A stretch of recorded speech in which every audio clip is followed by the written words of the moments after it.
الحمد للہ نحمده ونصلی علی رسولہ الکریم اما بعد۔ ابو ہریرہ رضی اللہ تعالیٰ عنہ سے روایت ہے، وہ کہتے ہیں کہ نماز کی تکبیر ہو گئی اور صفیں برابر ہو گئی۔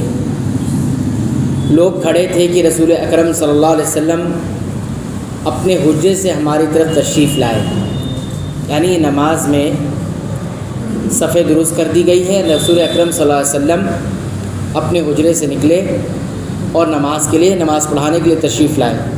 کہتے ہیں کہ جب آپ مصلی پر کھڑے ہو چکے تو یاد آیا کہ آپ جنبی ہیں، یعنی آپ کو غسل کی حاجت ہے، لہٰذا آپ واپس چلے گئے اور یہ کہتے ہوئے کہ اپنی جگہ پر کھڑے رہو۔ صحابہ سے کہا اپنی جگہ پر کھڑے رہو اور آپ واپس چلے گئے۔ پھر آپ نے غسل کیا اور واپس ہماری طرف تشریف لائے۔ اس حال میں آئے کہ سر سے پانی کے قطرے ٹپک رہے تھے، یعنی نہانے اور غسل کرنے کی وجہ سے پانی کے قطرے آپ کے بالوں سے ٹپک رہے تھے۔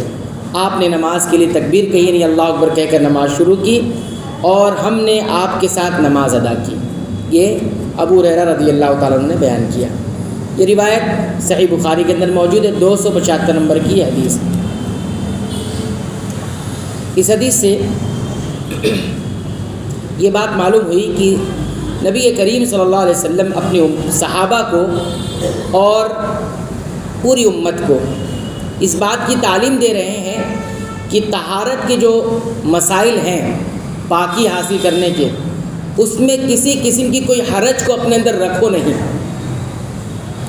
اپنے اندر اگر آپ کو غسل کی حاجت ہے، ضرورت ہے، تو ایسی صورت میں کوئی حرج محسوس نہیں کرو، بلکہ فوراً غسل کر کے آپ نماز اور جو بھی عبادتیں ہیں اس کو کرو۔ یہ تعلیم سکھانا تھا جو عملاً آپ صلی اللہ علیہ وسلم نے سکھایا، اور یہ بتایا کہ جب بھی یاد آ جائے کہ آپ کو غسل کی حاجت ہے، غسل کرنا ہے، واجب ہو چکا ہے، تو ایسی صورت میں غسل کر کے فوراً جو ہے لوگوں سے کوئی حرج محسوس نہیں کرو کہ لوگ کیا کہیں گے۔ رسول اکرم صلی اللہ علیہ وسلم آتے ہیں، نماز کے لیے کھڑے ہیں، لوگ بھی موجود ہیں، نماز کھڑی ہونے والی ہے، لیکن آپ کیا کریں، آپ اپنی جگہ پر کھڑے رہیے یا انتظار کیجئے، اور آپ اسی وقت گئے ہیں، غسل کر کے آ رہے ہیں، اس میں کوئی حرج محسوس نہیں کیا کہ لوگ کیا کہیں، کیونکہ معاملہ ضروری ہے۔ یہاں پر نماز پڑھانی ہے، نماز ادا کرنا ہے، اور اس کے بعد جو ہے غسل لینا ہے۔ یہ نبی کریم صلی اللہ علیہ وسلم اس حدیث سے ہمیں یہ پہلی بات جو معلوم ہوئی، اس حدیث سے ہمیں یہ بات بھی معلوم ہوتی ہے کہ جو انسان مسجد میں ہے اور اسے یاد آتا ہے کہ اسے غسل کرنا ہے، مسجد آ گیا اور حالت ناپاکی میں مسجد آ گیا، اب وہ نکل رہا ہے غسل کرنے کے لیے، تو اس سے یہ نہیں کہا جائے گا کہ تیمم کر لو آپ، کیونکہ اب آپ مسجد سے نکل کے جا رہے ہو، تیمم کر لو، نہیں، بلکہ وہ کیا کرے گا، غسل کر کے آئے گا اور نماز ادا کرے گا۔ ایسی وہ انسان جس کو مسجد سے گزرنا ہے تو وہ بھی حالت جنابت میں مسجد سے گزر سکتا ہے بقدر ضرورت، لیکن ٹھہرنا ہے تو پھر مسجد میں ناپاکی کی حالت میں، یعنی بغیر غسل کیے ٹھہر نہیں سکتا ہے۔ رسول اکرم صلی اللہ علیہ وسلم ٹھہرے نہیں وہاں پر، فوراً چلے گئے۔ اور اگر کبھی ایسا بھی ہو سکتا ہے کہ راستے میں مسجد ہو اور کہیں راستہ ایسا بن گیا ہو کہ جانے کی ضرورت پڑے، تو حالت جنابت میں بھی جایا جا سکتا ہے، جیسے کہ اس کی بھی مثالیں موجود ہیں۔ یہ پہلی بات معلوم۔ دوسری بات یہ معلوم ہوئی ہے کہ اقامت ہو جاتی ہے، یعنی اقامت کہنے والا اقامت کہہ دیا، تکبیر ہو گئی ہے، اب نماز کھڑی کرنا ہے، تو نماز کھڑی ہونے اور اقامت کے درمیان ہو جانے کے بعد اس درمیان کا جو فاصلہ ہے، اس میں بات بھی کی جا سکتی ہے، اور اگر نماز کی مصلحت کے لیے کوئی کام اگر کرنا ہے تو وہ بھی کیا جا سکتا ہے۔ یہ معلوم ہوا۔ کچھ لوگ یہ کہتے ہیں کہ بھائی اقامت ہو گئی تو بات نہیں کر سکتے آپ، ضروری بات بلا وجہ کی نہیں، ضروری بات بھی نہیں کر سکتے، اس لیے دیکھیں گے آپ جو لوگ یہ کہتے ہیں ان کے یہاں یہ ہے کہ اگر اقامت کہہ دی گئی تو فوراً اللہ اکبر کہہ کے نماز کا کھڑی کر دی جانا چاہیے۔ صفیں درست نہیں کرا سکتے آپ، صفیں درستگی کے لیے نہیں کہہ سکتے، یا کوئی اگر مسئلہ ہے مسجد میں تو وہ سب نہیں کر سکتے۔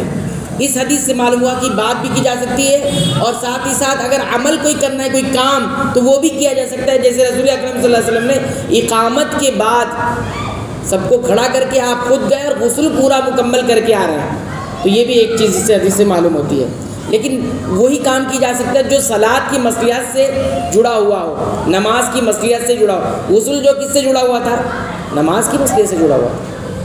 تیسری بات اس حدیث سے ہمیں یہ معلوم ہوتی ہے کہ امام اقامت کے بعد بھی نماز کو تاخیر کر سکتا ہے۔ امام کے لیے جائز ہے کہ اقامت ہو جانے کے بعد بھی اگر اس کو کوئی ایسی ضرورت پیش آ جاتی، بہت ضروری ہے، تو نماز کو مؤخر کر سکتا ہے۔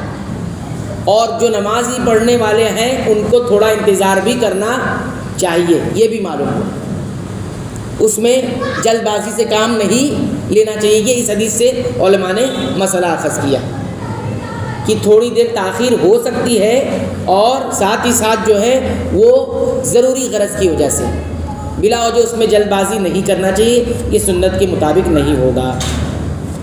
چوتھی اور آخری بات اس حدیث سے ہمیں یہ معلوم ہوتی ہے کہ اگر ایک بار اقامت کہہ دی گئی ہے تو دوبارہ اقامت کہنے کی ضرورت نہیں۔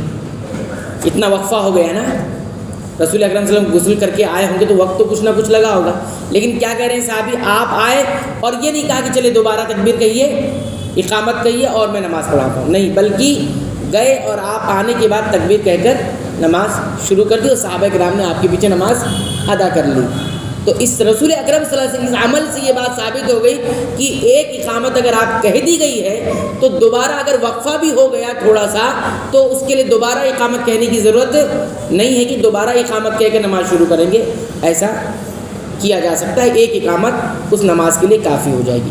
تو یہ چند ایک مسائل تھے جو اس حدیث سے ہمیں معلوم ہوتے ہیں۔ امید ہے کہ ہم کو اچھی طرح مسئلہ سمجھ میں آیا ہوگا۔ اللہ تعالیٰ سے دعا ہے رب العالمین تو ہمیں سنت رسول کے مطابق تمام عبادتوں کو انجام دینے کی توفیق عطا فرما۔ آمین۔